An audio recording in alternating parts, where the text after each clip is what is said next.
What is happiness? People have agonized over this question for centuries, but only recently has science begun to weigh in on the debate. Research suggests that happiness is a combination of how satisfied you are with your life and how good you feel on a daily basis. Is it about being happy all the time, affording everything that you desire, or a final destination that you reach to at the end of your life? Psychologists say you have the ability to control how you feel, and with consistent practice, you can form lifelong habits for a more satisfying and fulfilling life. Sadhguru looks at happiness beyond habits, at the very source of happiness, and gives us some tips on how to make it a reality. Being happy is your fundamental responsibility. The first and most fundamental responsibility for a human being is to become a joyous being. To be happy is not the ultimate aspect of life. It is the fundamental aspect of life. If you are not happy, what else can you do with your life? Only if you are happy, can other great possibilities open up. Whatever you do, it is only your inner quality that you are going to spread. Whether you like it or not, that is the reality. Unless something of true value happens within you, you cannot do anything of tremendous value to the world. So, if you are concerned about the world, the first thing you must do is transform yourself into a joyous being. Happiness is your original. It does not matter what you are pursuing in your life, whether it is business, power, education or service, you are doing so because somewhere deep inside you is a feeling that this will bring you happiness. Every single action that we perform on this planet springs from an aspiration to be happy because it is the original nature. When you were a child, you were simply happy. That is your nature. The source of joy is within you. You can take charge of it. Putting happiness in perspective. Today morning, did you see that the sun came up wonderfully well? The flowers blossomed, no stars fell down, the galaxies are functioning very well. Everything is in order. The whole cosmos is happening wonderfully well today, but just a worm of a thought worming through your head makes you believe it is a bad day today. Suffering is happening essentially because most human beings have lost perspective as to what this life is about. Their psychological process has become far larger than the existential process, or to put it bluntly, you've made your petty creation far more important than the Creator's creation. That is the fundamental source of all suffering. We have missed the complete sense of what it means to be alive here.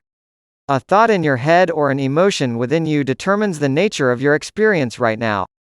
And your thought and emotion may have nothing to do even with the limited reality of your life. The whole creation is happening wonderfully well, but just one thought or emotion can destroy everything. Moving from psychological to existential. When we talk about a spiritual process, we are talking about shifting from psychological to existential. Life is about the creation that is here, knowing it absolutely and experiencing it the way it is. Not distorting it the way you want. If you want to move into existential reality, to put it very simply, you just have to see that what you think is not important, what you feel is not important. What you think has nothing to do with reality. It has no great relevance to life. The mind is just chattering away with nonsense that you have gathered from somewhere else.